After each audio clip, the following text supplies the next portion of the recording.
Right, we're now Parshas Kitisa. Kitisa et Rosh Bnei Israel. The Haftorah is a very interesting one. This week's Torah reading tells us the sad and shocking story of the golden calf.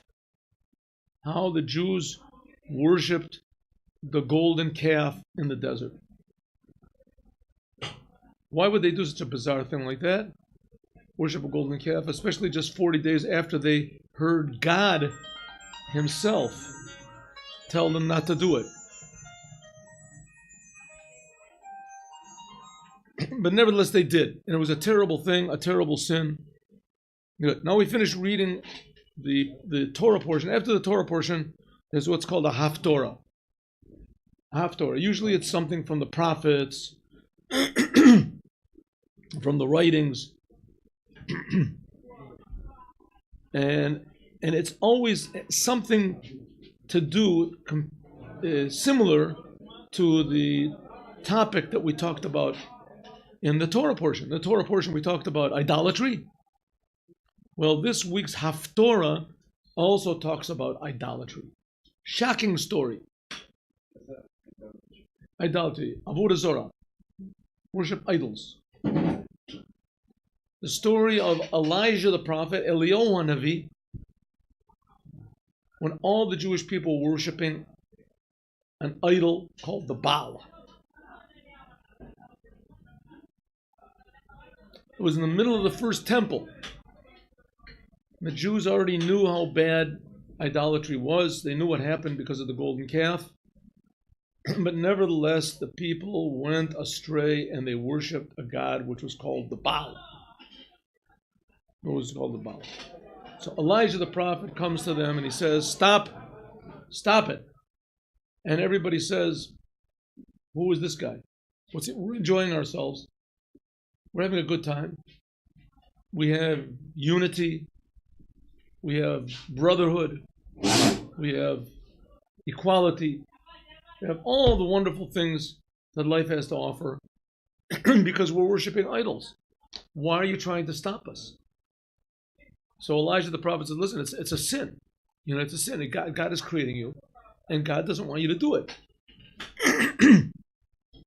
So they said, okay, you know what we'll do? We'll make a duel. A duel. Dukrav.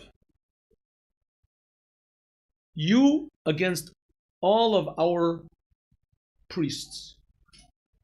Call on Nevi'ei HaBaal, all the priests and all the prophets of the Baal against you. And he said, okay, well, let's go for it. We'll do it.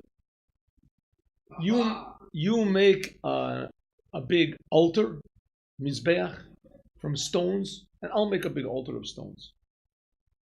You put your sacrifice on yours, I'll put my sacrifice on mine. And we'll see who the fire comes down from heaven. If it comes down for you or if it comes down for me. Then we'll know who's right. And he said, you know what, even more?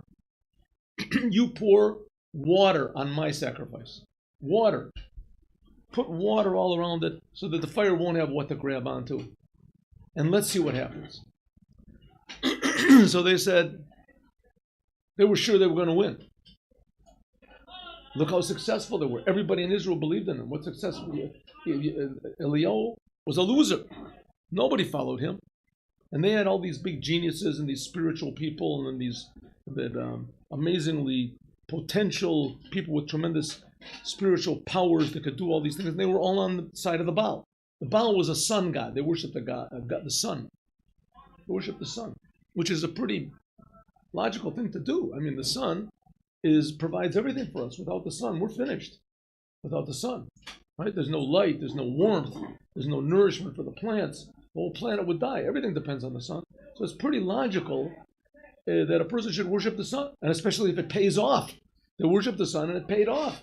They had big buildings. They had big temples. They had everything. They controlled the whole country. And Elijah the prophet, Eliyahu Hanavi, was one person alone against everybody. He said, listen, good, you have everything, but God is not with you. He's talking about God is not with us. So look at us. Look what we've got here. So he said, okay, let's do this this duel. We'll see who wins. So they poured and they poured. They prayed. It says the servants of the Baal, they prayed and they prayed and they prayed all day, and they were dancing around. They were slashing themselves, making blood come out. Please, fire should come out from heaven. It must have been a thing that probably worked in the past, because they wouldn't have done it for anyway. However it is, they did all these things, and fire did not come from heaven. So Elijah the prophet said, okay, finished? You tried all the tricks? No, one more round. Okay, you already finished. It was already the time of mincha. It says, mincha. The day was already getting late. And he said, you've tried all your tricks, right? 5 times already. Enough. He said, okay, you try. So he turned to them and he said like this. Behaftorah Parshas Tisa, in the Haftorah of this week, Mesupar Eliyahu Hanavi. It tells the story about Elijah the prophet. Et she'asa keshahayata eit tzara, when there was this terrible time in Israel. Sheba b'chol eit, that it came as all difficult times, biglal tishtush hadeyot ubilbul hamochot, because there was a confusion of mind and how do you say another confusion? What's another word? Confusion, aberration, a dulling of people's brains. What do you mean people's brains? For instance, at Mount Sinai, everybody, they saw God talking. It says panim b'panim. They saw the creator of the universe. They saw God tell them don't worship idols, and nevertheless they worshipped idols. That's what they worship. Why? Because they all got confused. Everybody's minds got confused. They didn't know what to decide. What should we do? Let's worship idols. Some people said, hey, but didn't God just tell us that 40 days ago? That was 40 days ago. But God is eternal. No, listen. Enough. Let's figure this out afterwards. We're confused. We're alone. Let's do anything to give us security. So it says, Eliyahu Navi Asaf et Navi Habal. He gathered together all of the prophets, all of the priests of the Baal, B'kol Yisrael, and all the Jews that were worshiping this Baal. V'omer lahem, and he said to them, Ad matai atem poschim al shtei seifim. How long will you stand on 2 doorsteps?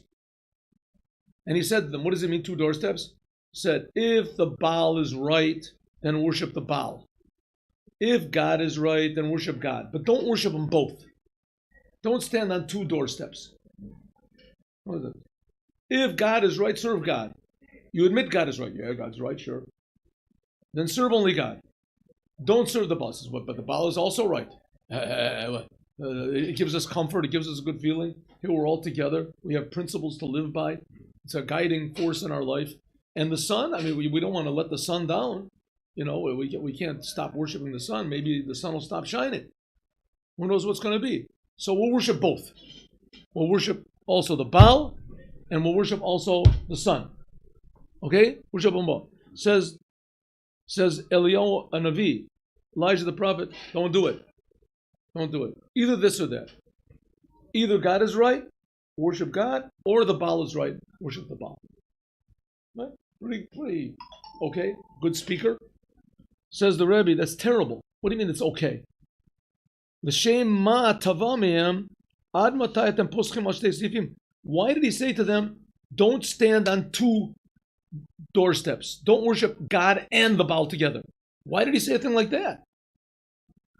Higia sha atem hari hayatzarech li. He should have said, ad matay atem obdim Baal. How long will you worship idols? That's what he should have said. What were they doing wrong? They were worshiping God and the Baal together? Or they were worshiping the Baal. That they were worshiping God was good. Right? They should just stop worshiping idols. Don't worship 2 things. Worship only one. That's what he should have said. Worship only one thing. Higia shalachdol milavod et Baal. It came, now it's the time for you to stop worshiping the idol. You should have said, Hashem, Hu Elokim. You should have yelled out, told all the people, scream out, right? Throw away the Baal, wreck all your idols, scream out, God is the ruler. God creates the sun. Where does the sun come from? It comes from God. It comes from the Creator. He creates the sun, He creates you, He creates everything. Stop worshiping the sun. That's what he should have said. Why did he say stop worshiping both? Huh? Why did he say stop worshiping both? Hadavarim yuvenu will be understood.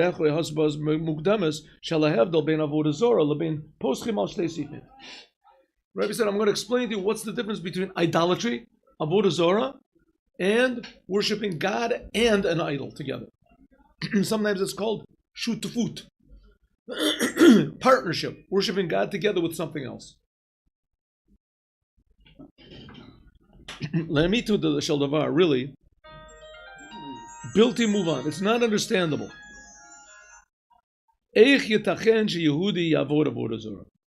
How could it be that a Jew would worship idols? Every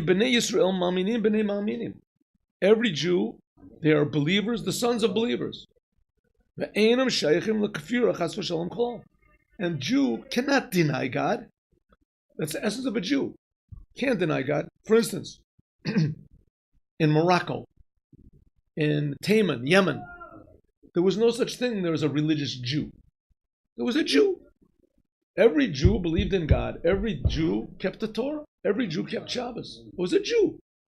In Israel, there's religious Jews and not religious Jews. In America, there's religious Jews and not religious Jews. Because they came up with this idea that, your choice. You want to serve God, serve God. You don't want to, don't. Right? Serving God is an extra. But any normal Jew, like for the last 3,300 years, until the Haskalah movement came in Germany, the Mendelssohn and those people, all the Jews were religious. Every Jew. There was no such thing as a Jew that wasn't religious. There were brief times in the time of the Greeks, the whole holiday of Chanukah, brief times when Jews got really weak in learning the Torah. Right? But those were the times when they were under tremendous pressure and social pressure. Okay. But generally speaking, 3,000 years from the time of the Torah, Jews always believed in God. There was no such thing as a Jew that didn't believe in God. Sometimes Jews doubted God's power to help them. They doubted God's ability to they thought maybe we've done so many sins that God has left us, but they always believed in God. How can a Jew deny God and worship an idol? To worship the sun, to worship the moon, how can it be? Hadavar Yuvan, we can understand. Lefi Divrei Rambam. And Jews worshipped idols throughout. There was always idolatry. Here we have a case. In the first temple, they worshipped idols. We can understand, according to the Rambam, Shatchala Ta'iyat, the first beginning of the mistake, B'nei Adam, Achri Avodah Zorah, Avodah Kol Chavim, by the beginning, how does a person start to make the mistake of worshiping idols? He doesn't just one day throw away his tefillin and bring a statue into the house. No.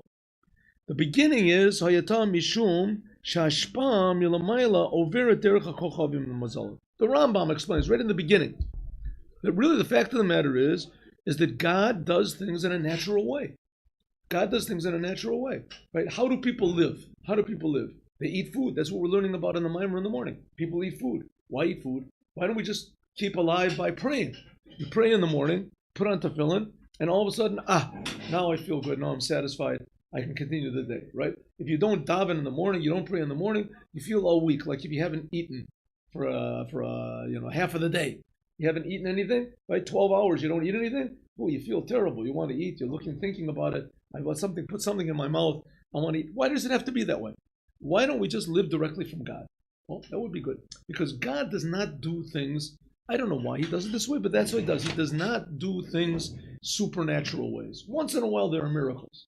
Usually, everything that God does is natural. Natural. He makes nature. There's laws of nature. People learn in the university about laws of nature. There's doctors. Right? What is a doctor? He knows how the body works. He knows if he does this, that there's going to be a result. If he does this, there'll be an opposite result. He knows what nature. That's what nature. That's a lot of times doctors and psychiatrists and scientists, they don't believe in God because they figure everything is nature. Everything is natural. because that's the way God wants it. He makes everything in a natural way. So in the beginning, people looked and they saw that really the crops, and they come through the sun.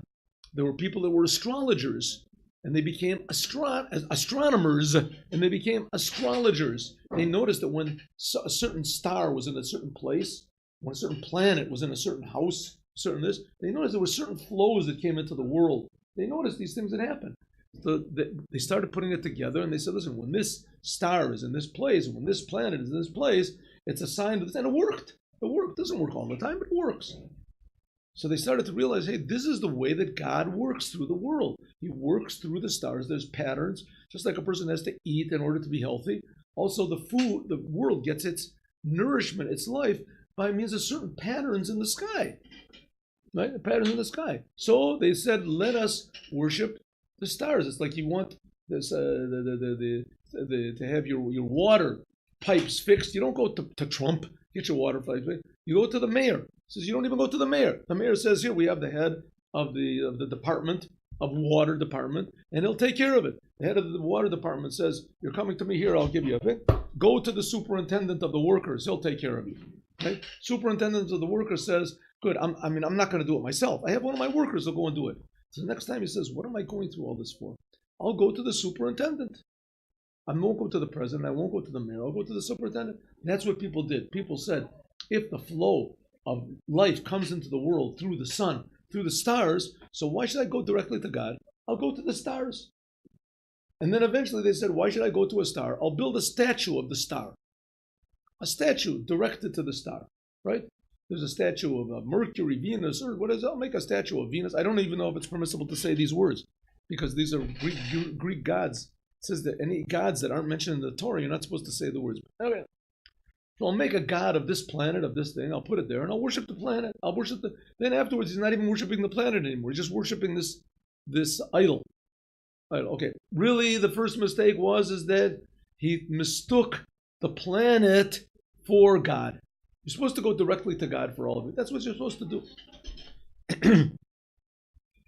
The fact is, even though that the flow of godliness, of life, comes through the stars and the zodiac, the constellations, you're not supposed to give any credit to the sun and the moon and the stars, because all they are is like an axe in the hands of the wood chopper. In other words, Hashem decides he wants to run the world through nature. Don't worship nature. Even though that all your things do come through nature, don't worship nature. It's true that in the real world you can go to the mayor and you can go to the superintendent and you can give them thanks. But here, God said, not with God. It doesn't work that way. Don't give thanks to the sun. On the other hand, we're supposed to appreciate the sun. We're supposed to utilize the energy of the sun. On the other hand, we're supposed to utilize nature to heal people, to understand. Science is a wonderful thing because it enables us to bring out the potential good which is in everything. But don't think that those things, that the stars or the sky or the human anatomy or whatever is God. It's not God. Kefi shemuzbar b'Torah Chassidic, like it explains in Chassidut. And it's forbidden for a non-Jew. It's also forbidden for a non-Jew. A non-Jew is a little bit, we'll talk about this. Anyway, it's forbidden for a non-Jew. Everyone in the world is supposed to worship and thank only God. Kefi shemuzbar b'Torah Chassidic, like it's explained in Torah Chassidic, the difference between Av and Em, the difference between a father and a mother, shenitztavu, the kavdam that you have to give honor to your mother and father. They gave birth to you. Why give honor to your mother and father? I mean, your mother and father were only a means for your birth. God was the one who gave you birth. God is the one who created you. Why give honor to your parents? And if you can give honor to your parents, then why not give honor to the stars? The stars are also just a means. He says, no, it's one of the 10 commandments to give honors to your mother and father. Why? And it's one of the commandments to give honor to your mother and father, and it's also one of the commandments not to give honor to the stars. But the second of the 10 commandments, don't worship anything except for God. You're not supposed to give honor to the sun, the moon, the star, the zodiac, the constellations. Not supposed to do it. What's the difference? Shalozu bilavad, not only that, shalon itztavu lechavdam. Not only that, is there no commandment to give honor or thanks to the stars or to the constellations. Elo adarab, it's a sin. It's a sin. Why? What's the difference between the stars that you're forbidden to give thanks to and your parents that you must give thanks to? You have to honor them. Because your mother and father have free choice. But the stars and the constellations, they have no free choice. And free choice is a holy thing. It says that there's three partners in a person. Shlosh shutafim ba'adam. His mother, his father, and God. You ever heard of that before? Menachem. Three shutafim. Shlosh shutafim ba'adam. Ha'aba ve'ima v'Hashem. I ask a question. How can your father and mother be equal partners with God? God creates your father and mother. Everything is being created by God. How can you give them honor? It says because your father and mother have a thing called free choice. They had free choice whether to get married, whether to have relations. They had free choice. And even though it's a very small free choice, but nevertheless God made them into equal partners with you. The stars and the zodiac, they don't have any free choice. You don't give them any honor. They do exactly what God tells them to do. So why does that make a difference? Because your father and mother, they have a partnership in your creation. And the stars don't. The stars are just something coming through. The sun is supposed to be great intelligence. The sun, it has intelligence. It has an awareness of God. But it doesn't have free choice. It does whatever it's told to do. It's like giving a Grammy to your television set. Right? The television, the honors of television actors, it's a Grammy. It's like giving it to your television set. You give it to the actors that are there. The television set is just a means. The same thing, the stars are only a means. Netinas kavod. So we see the importance of free will. Netinat kavod v'ishtachava l'kochavim. If we give honor and glory and we bow down to the stars, the mazalos and the constellations, he avodah zora. This is called idolatry. Shehi min averot achamura, which is one of the worst sins that you can do. Kamor b'gamor, like it says in the Talmud, chamura avodah zora shekala kofer bo keilu moda b'torah kulu. Idolatry is very, very, very severe, and anyone that refuses to serve any idols, anyone that rejects idolatry, it's as though he has, how do you say, surrendered to the whole entire Torah. It's as though he's done the whole entire Torah. You're saying a big thing is that because the object doesn't have any free choice, so you worship it, that's idolatry. But the parents, because they have free choice. Right. It's not idolatry. What about in a situation where you have someone like a pharaoh who says he is God? Right. Worshipping him to an Egyptian. Is that idolatry? Sure. Because he's not God. He has free choice. He doesn't have freedom of choice to do the good things. He doesn't have free choice to do. Well, let me just 1 second. Let me think about what you're saying. Let me just think about what you're saying. You're not. 1 second. If Paro does good things, then you can give thanks to him. You can give him honor. Okay, but you can't worship him. You can't give him, and it certainly is no mitzvah. With your parents, you don't worship. You don't worship, but it's a mitzvah to give them honor. It is a mitzvah to give them. It's no mitzvah to give Paro. You can be a nice person. You can be, how do you say, polite. So give honor, but you're not supposed to give honor to the stars at all, because you're right. They don't have free choice. What they give you is not through their own free choice. If Paro or Trump or whoever gives you something, right, you can say thank you very much. I appreciate it. But you're allowed to say thank you. But to the stars, you're not allowed to say thank you. To the stars, to spirits, you're not allowed to say thank you. It's Majority religions, like in Catholicism, Right. they worship the Pope like he's a god. Folks do it. They worship, don't they? Or they just give honor? We'll see that there's a difference between what's called partnership and idolatry. A Jew is forbidden. A Jew is forbidden to worship God in partnership. He can't worship God through the sun, through the moon. A non-Jew is not forbidden.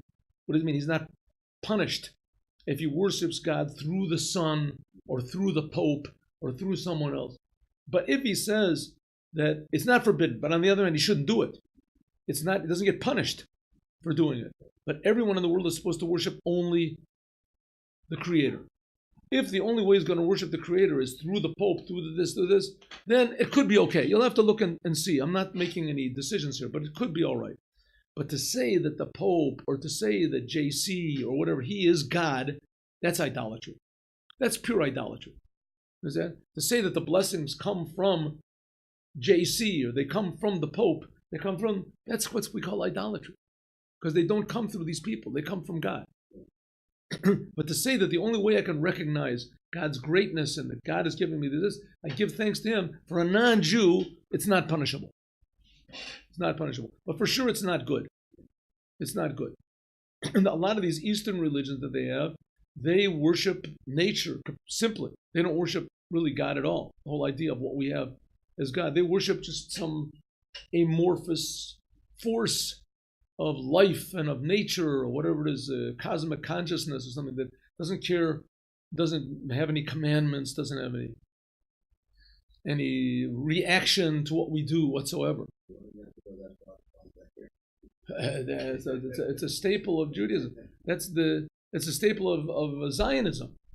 You know, these people don't have to mention their names, but it's a terrible, terrible thing, and it's crept into all bases. I mean, there are some really ultra-Orthodox Jews, and they really, truly believe, and they even write in their books, and some of them even write that according to Kabbalah, this is why I don't know where they got that God does not answer prayers. God does not react. God is too high to react. I mean, that's almost pure Hinduism, Spinozaism, almost pure. Right? You just have to accept what God does, that's all. That's really...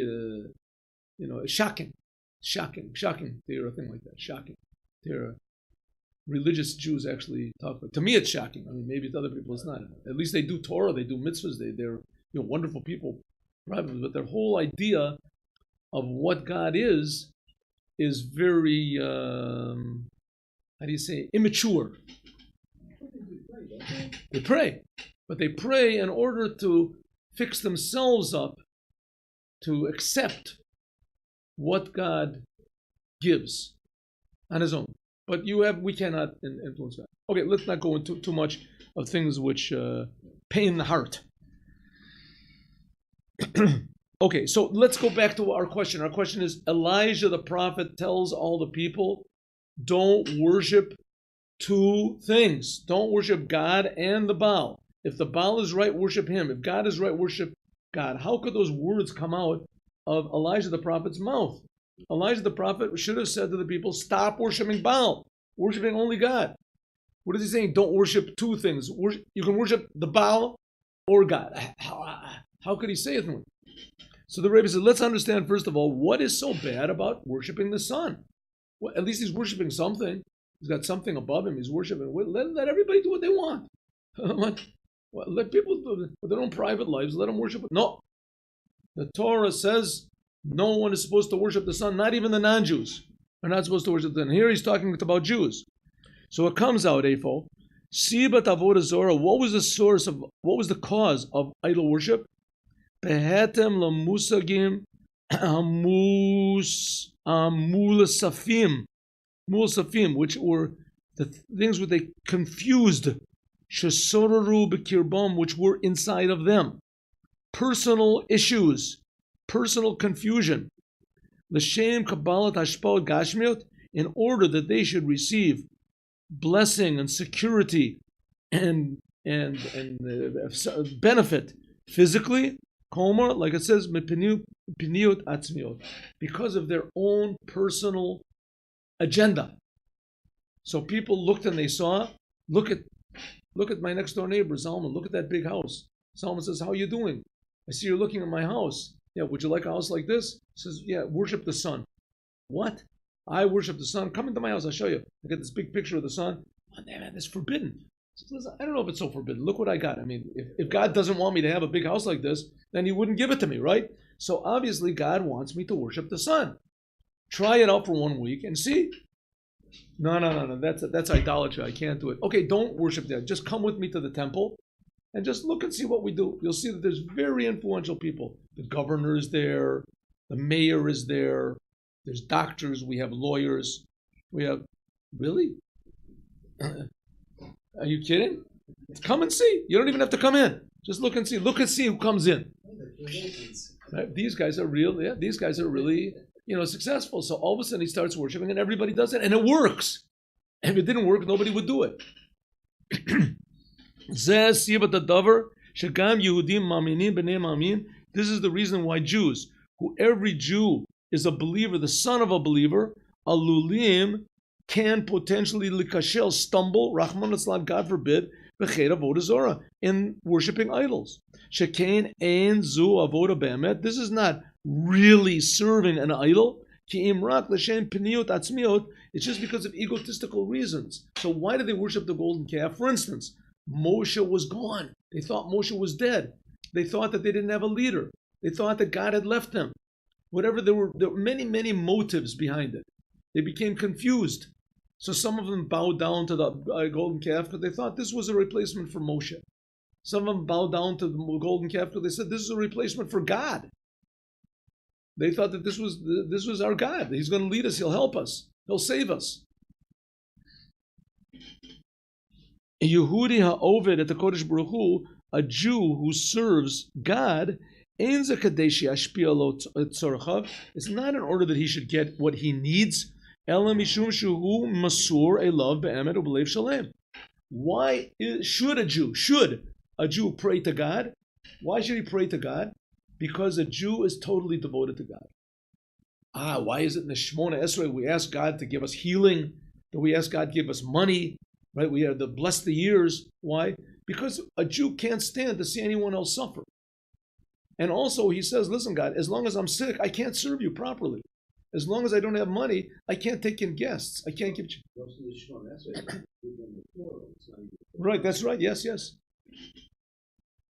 Mishum shu masor, because he's given over to God totally. Shalo al manas lakabel pras, not in order to receive reward. I heard a very beautiful video from Manis Friedman, and he said, why is it that Jews can never accept Christianity?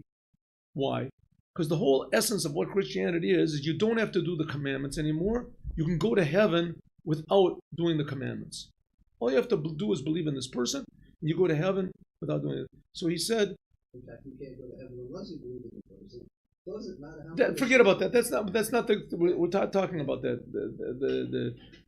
The Jews, even let's not talk about the negative aspect, the positive aspect. What are they offering? You go to heaven, you don't have to do the commandments. We have a New Testament. You don't have to do any of the commandments anymore. You don't have to watch from bad or do good. These things. You believe in this person, you're going to go to heaven. This is because the goal of Judaism is not to go to heaven. The goal of Judaism is to serve God. That's what the goal of Judaism is. So what is it going? You're going to come to a person and say, even if it was true, you don't have to do the commandments, you're going to go to heaven. So who wants to go to heaven? That's not the goal of what we're doing. We're not here in order to go to heaven. We're here in order to serve God. It's like going to a doctor. I'm saying this now. Going to a doctor that's really a true doctor. He really wants to heal people. And telling them, listen, how much do you make a year? I make $1 million a year. He says, we'll give you the $1 million. Don't be a doctor anymore. Go home. Don't be a doctor. Why? What does it make? We want to do you a favor. We're giving you a favor. Yeah, an early retirement, right? An early retirement. What do you want to do this for? Let's say that the people, what are the religious, scientists, what do they call themselves? That they say, trust God. We don't want there to be any more doctors. Whoever is sick is meant to be sick. Whoever is well will be well. We're paying all the doctors $1 million. You know what? We'll give you $1.5 million a year. Don't be a doctor anymore, right? A really true doctor will say, listen, leave me alone. I didn't do it for the money, right? I didn't do it for the money. I like the money. I want the money. Who doesn't want the money? But I'm not doing it for the money. If I would only have the money, I would pay. I would pay to make people healthy. If I was a billionaire, I would pay people to come to me so that I could make them healthy. I'm not interested in making any profit. That's what a Jew is in relation to God. He's not interested in profit. He's not interested. Nobody wants to suffer. Everybody wants to have it good. God promises it will be good. What if it's not good? What if there's a Holocaust? What if there's a crusades? What if there's the Inquisitions, pogroms? Who wants them? Nobody wants them. But I'm not going to stop being a Jew. There were a lot of Jews that did. That was the idea of Zionism. The idea of Zionism is we're going to leave God, we're going to leave Torah, we're going to leave the commandments, we're going to leave everything, and then we're going to have it good. In this world, people will stop hating us, we'll be like the non-Jews, and we'll be liked by the non-Jews, and everybody, and it worked to a certain degree. It worked. That's a very sinister thing. We'll talk about that later. But Leiv Shalom, the purpose of the Jewish people and Torah and mitzvahs is not to receive reward. The whole purpose of idolatry is selfish. Purpose of idolatry is selfish. People worship idols in order to get something in this world or the next world. The essence of Judaism is to give to the creator of the universe, to make the world a better place. Lo kein avodah zorah. A person that wants to serve God, he only wants to give, which is not the case idolatry. Lahavdil. Shahadavar bo ledido rak mishum hashpaot shehi mashpia. He worships idols only in order to receive. He wants to receive benefits. He wants to be on the winning team. He wants to receive. For this reason, that's the reason why they worshipped this Baal, this sun god. Umin az chadalta chesrono kain. Chesrono kol says, worship the Baal, you're not going to be lacking anything. Lo techsar klum. Ta'avod avodah zorah, tekabel atakol. Worship idols. You worship idols, you'll have friends, you'll have everything you need. I don't remember. I told you the story about Menashe in Hebron. I must have told you the story, but I'm telling it again. My beloved teacher and mashpia, Rabbi Moshe Parstak, of blessed memory, he told me the story. Very, very deep and important. In Hebron, was it in 1929? There were riots. The Arabs killed a lot of Jews. I told you the story. Yeah. Right. All right, I'll tell the story again. It's worth repeating. In Hebron, in 1929, there were riots by the Arabs. They killed a lot of Jews over there. 60, 70 Jews, I don't know how many, but they maimed a lot more. There's a graveyard just for the Jews that were killed. In Hebron, you go up there just for the Jews that were killed. But before that, the Arabs and the Jews were best friends. It was the ideal situation of what's it called? The dukiyum of symbiotic relations. There's a better word. The two living together. What they have a word for it? Huh? No. There's a word for it. The dukiyum. Okay. Anyway, they're living together. And they were good neighbors, and they went to each other's weddings, and they were best friends. And then one day, all of a sudden, the Arabs announced, kill all the Jews, and all the Arabs from all around came in and with hatchets and knives, and they started killing them. Okay. There was one Jew, the whole community was religious. There was a lot of Chabad there also, in Hebron. Slonim family and others. There was one Jew that was the exception. He was the black sheep. And his name was Menashe, and he wanted nothing to do with Judaism, absolutely nothing. He chummed around with the Arabs. He was best friends with them. He ate with them and he did everything with them, Arabs. He had nothing to do with Judaism, to the degree that on Shabbos he would drive through the Jewish sector on his motorcycle or whatever it was, and he would people would say, Menashe, do tshuva, would be smoking a cigarette. He said, I'm a good Jew. I don't need your Shabbos. I'm just as good a Jew as you. Anyway, came the day when the Arabs started massacring people. And they massacred people in the streets, and then they went into public buildings and they massacred. Then they went from house to house to look for Jews to kill. And they came to a house where he was sitting with his friends. Menashe. And they looked around, they said, are there any Jews here? They said, no. So what about him? They pointed, they didn't know. He looked a little bit Jewish. They said, no, he's not. He's one of us. They said, okay, maybe he has a Jewish father or a Jewish mother. Anyway, he's one of us. So they said, okay, he's not a Jew. So they left him alone. They went out. They continued on the street. He said the Arabs that were with him said that he stood up and he ran outside after these murderers and he said, I'm a Jew. And they killed him. They massacred him. So you can say, wow, it doesn't make any sense. He chose the winning team. The Jews were losing, the Arabs were winning. He made the right choice by being an Arab.